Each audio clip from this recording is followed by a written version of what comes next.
In a previous video, perhaps when I was introducing SN1 and SN2 E1 and E2 competition, I mentioned that most of this takes place under kinetic control. But there is another kind of control that we can have, and that's thermodynamic control. And what is the difference between these two, and how would we separate them or try to promote one over the other? Or when would it be possible to be under thermodynamic control? Well, under kinetic control, we're looking at simply the product that forms the fastest, and this is generally irreversible.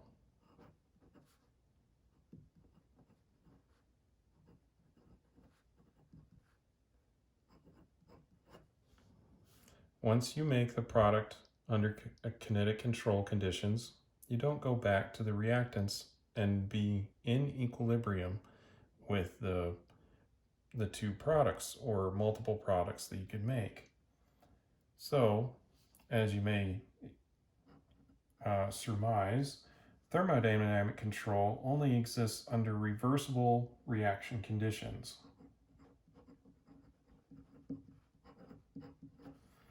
Or there's an equilibrium between the two products.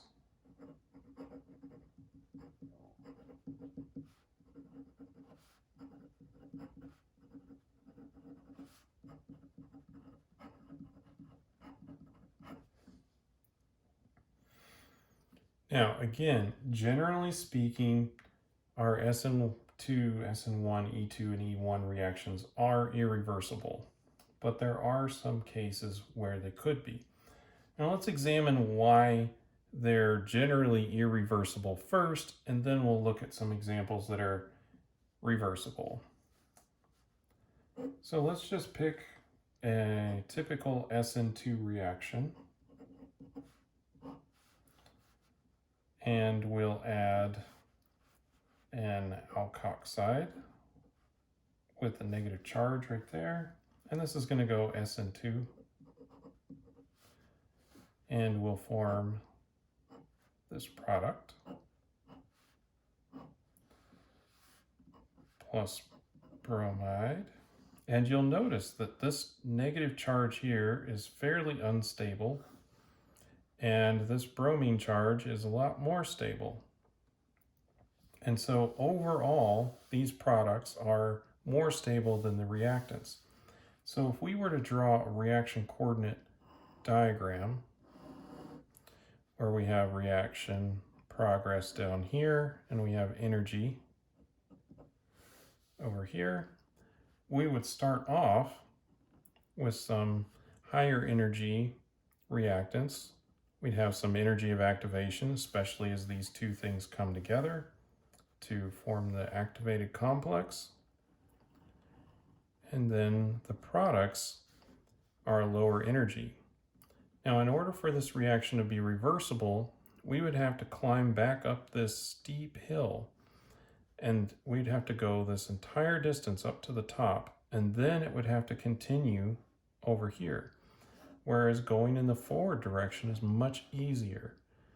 And if the difference between the energy of the reactants and the products is big enough, this will just not happen. You won't get a backwards reaction. This isn't strong enough to do a backside attack and reverse the reaction. So let's look at something where the energy is much closer and does have a reversible reaction.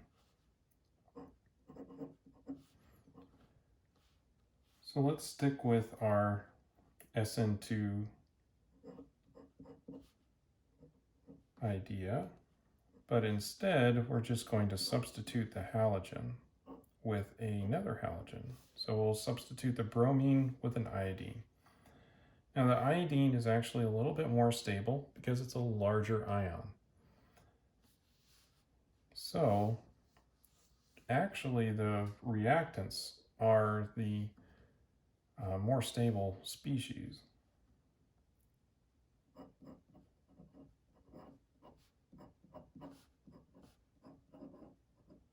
But they're very close in energy. So if we draw our reaction coordinate diagram, here we'll have a little bit lower energy for our reactants. We'll have some energy of activation, and then our products. But you'll notice that these two hills are very similar, right? It's just about the same. If I climb up here, the energy of activation is almost the same as the energy of activation for the forward, the reverse and the forward. So this is an equilibrium process. So if we did this reaction, we would expect that we would have more of the reactants actually than we have of products. Of course, we could shift that a little bit in the favor of the products by simply increasing the concentration of the iodine and helping it go in this direction. But this would be a reaction under thermodynamic control. And the reason for that is our two products are very similar, or reactants and products are very similar in energy. And so we can go back and forth over that energy of activation barrier. Now, what would happen if we wanted a particular product, but we're in an equilibrium process and we do want to drive the reaction forward to make sure we get the most amount of product possible? So let's examine a couple of conditions. First, let's look at a substitution reaction. So we'll have, again, a bromide, but we'll choose a cyclobromide. And we're going to add water to this. And we're going to have an equilibrium.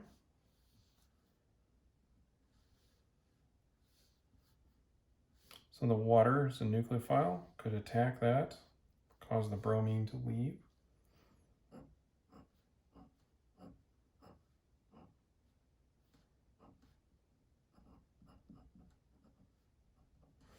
Now the water is a very good leaving group, and so this reaction could go both directions because bromine is a pretty good nucleophile. So we'd expect this to be in equilibrium. But we can make this go a little bit further in our favor if we want to make the alcohol by simply having a large excess of water in the reaction. And we'll deprotonate this group right here with this water. And that will convert into the alcohol. And as you know, OHs are not a very good leaving group. And this acid that we produced will disappear into the vast majority of our reaction mixture because we'll have a large excess of the water.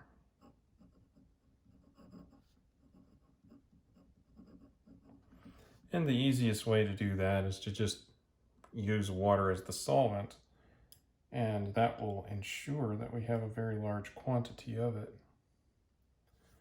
Let's change the conditions here and let's set it up so we could do an elimination reaction. So in this case, we'll have the same substrate. We're going to add water to it as well. We're going to have an equilibrium with, we need to heat this for sure if we want to promote elimination.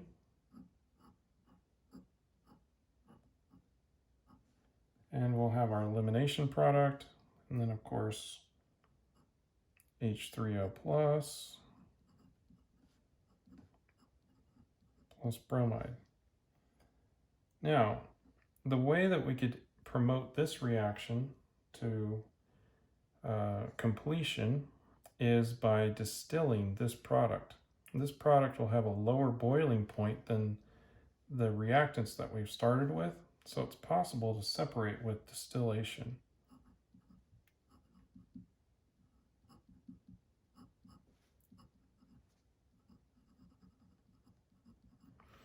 And when we remove a product, Le Chatelier's principle states that we'll continue to form more product as the reaction would progress, as long as we keep removing this one from the reaction mixture using distillation. And so there are ways that we can promote a higher yield in thermodynamic control. And there are situations where we will exist under thermodynamic control. And the main thing to remember here is that if our reactants and our products have very similar energies to each other, then we may be under thermodynamic control. And as such, that dictates that we'll have an equilibrium, and we need to consider what will be happening in the equilibrium to try to force the reaction in the direction we want. We will also need to consider that the product that we're making will be the one that is the most thermodynamically stable product. And so, like I mentioned here, in this reaction, and let all things being equal, if we had an equal amount of both of these halide ions, then we would expect to have more of the reactants than we would of the products, just because this side is a little bit more stable.